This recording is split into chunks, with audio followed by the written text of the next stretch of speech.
zip tie finally breaks, she hears snarling and runs away. In a farm nearby, Maggie and her son Arlo capture a wasp in a teacup, and Maggie says they now have a tempest in a cup. In the kitchen, Maggie's mother-in-law Ellen hears the radio make a weird piercing noise for a second before the music comes back to normal. Then Maggie takes the teacup outside where her husband James mentions that the goats have been spooked by something. He also says they should talk about what's going on between them, but Maggie says she isn't ready. After releasing the wasp outside Arlo's window, Maggie heads to the stables, where the horses are all freaking out. Meanwhile, Arlo sees a goat escaping into the woods and goes after it while Carmen watches him from behind the trees. In the evening, Maggie goes looking for Arlo and can't find him. Nobody has seen him, but they assume he's hiding, which he does often. At that moment, their neighbor Reuben and his family show up with their horse, who has been freaking out too and hurt his head in the process. Since Maggie is a vet, she agrees to take the horse to her clinic with Reuben while the others stay to look for Arlo. Ellen hears the screeching noise in the radio again, and Reuben's son Nicholas mentions he also heard it earlier. Arlo's sister Meryl has noticed that a goat is missing, and Reuben's wife Valeria shares that another neighbor was missing a dog too. At the clinic, Maggie finds a huge splinter in the horse's body, but thankfully it didn't cut through any blood vessels. In the forest, Arlo is still following the goat when suddenly Carmen appears behind him mumbling weird words in English and Spanish. Soon the families also enter the woods to search for Arlo. Meryl and Nicholas hear a noise and notice a shadow among the trees. Nearby, James and Valeria are also searching while discussing their old affair, which Maggie doesn't know about. They're interrupted by the teens, who have found the missing dog and the goat. There are more snarling noises coming from the trees and they see some kind of animal run by. Thinking it's a coyote, James tells everyone to go back to the house. Somewhere else in the forest, Arlo is unconscious with strange marks on his body. When he wakes up, he finds Carmen roaring at his face. A rainbow light appears on her eyes and Arlo's eyes copy it. The families return to the house as Donald and his wife Claire show up to pick up their dog. Donald explains the animal in the woods wasn't a coyote but a big dog, probably rabbit. He also takes out his gun, announcing he wants to hunt the beast down. James disapproves of the idea, but their argument is interrupted when Arlo finally returns. After mumbling the same nonsense words as Carmen, he collapses. In the woods, Carmen is now lucid and begging for help. However, the beast finds her and kills her. In town, a person in a gas mask sprays a line of blue paint on the street. Back to the families, they notice the lights in the house flickering and the dog won't stop barking at the woods. They want to take Arlo to the hospital, but none of their cars are working, and their phones have no signal. While everyone goes into the house, Donald points out someone hurt Arlo, so he'll go looking for that person before they escape. In the bathroom, Arlo is feeling better and talking normally.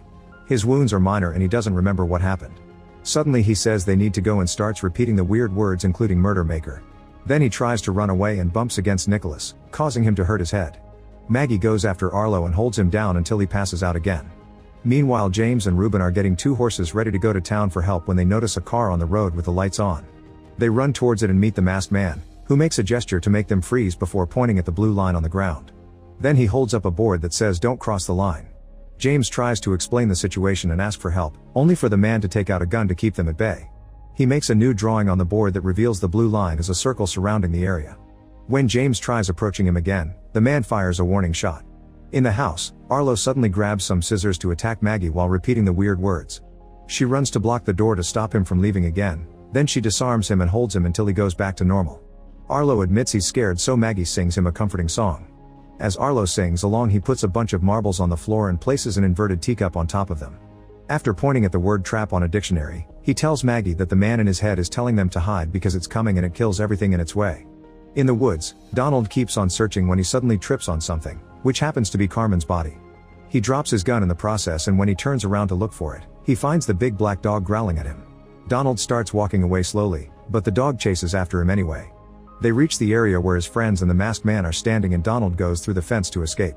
Unfortunately, he falls and the dog jumps on him to attack.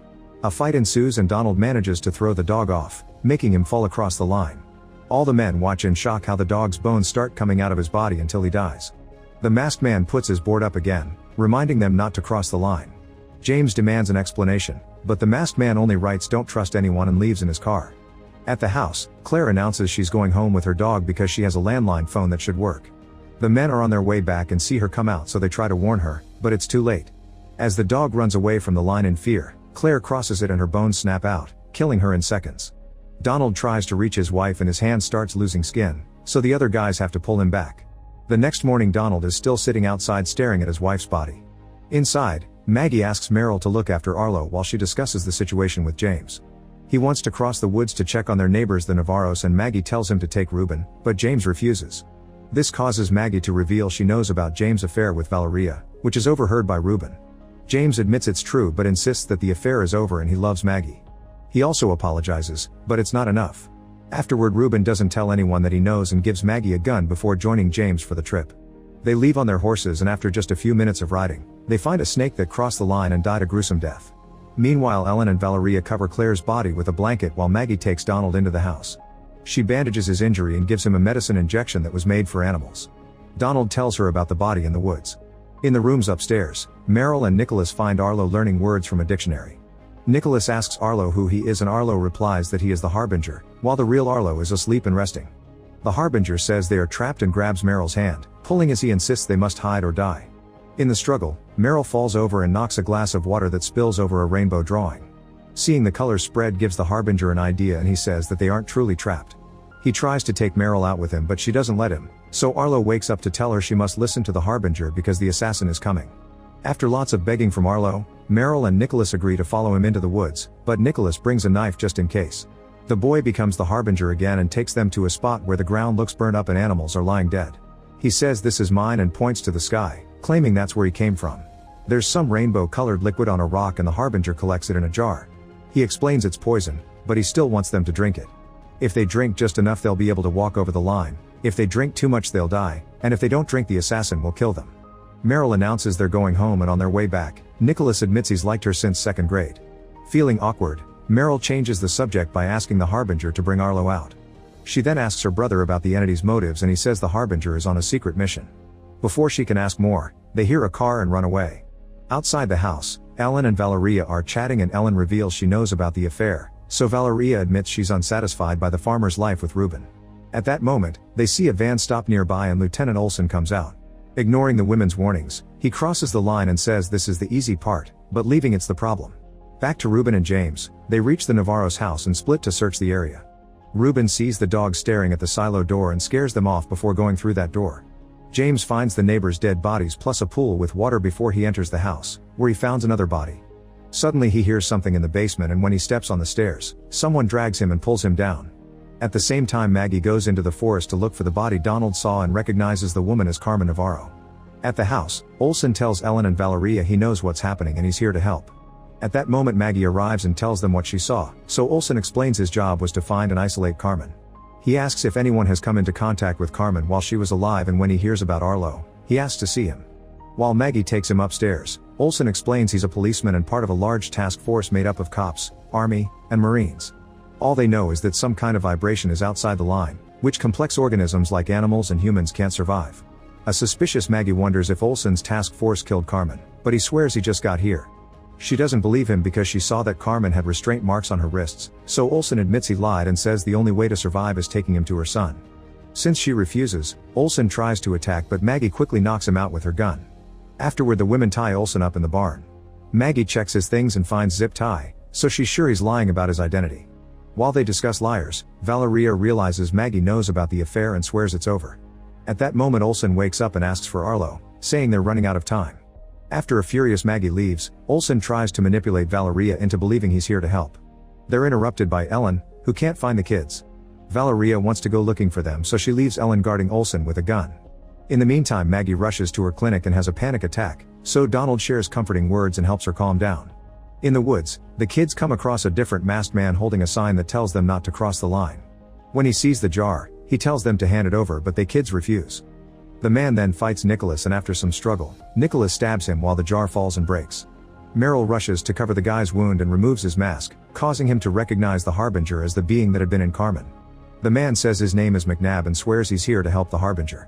In the barn, Olsen convinces Ellen to wipe the blood from his eye. When she comes closer, he opens his mouth wide and transfers the entity to Ellen. Now possessed, Ellen shoots Olsen dead.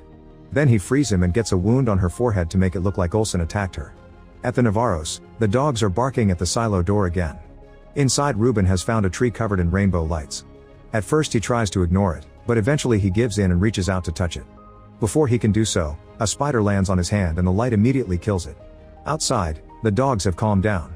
In the basement, James wakes up to find his hands tied. Nearby Travis takes off his mask to smoke.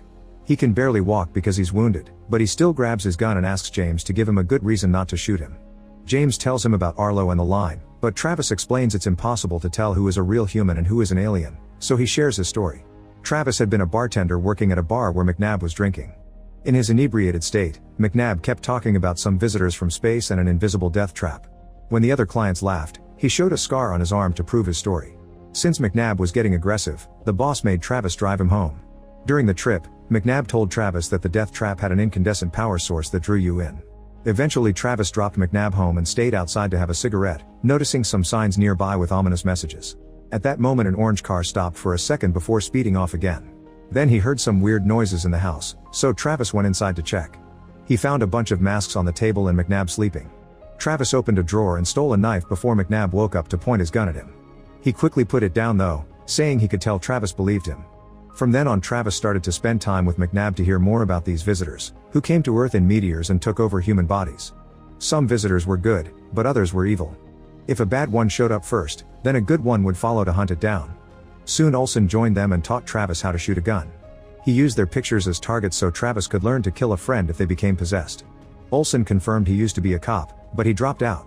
The men explained that shooting will kill the host, but not the alien. They suspected that a woman named Mary had been possessed by a bad visitor. Two friends of theirs had been following her for 2 years and they noticed there were no deviations from her routine until 2 weeks ago when she became really active. She bought a gun, zip ties, and other gear, which probably means she's getting ready for the arrival of a good visitor. That night Travis is still a bit unsure about the whole visitor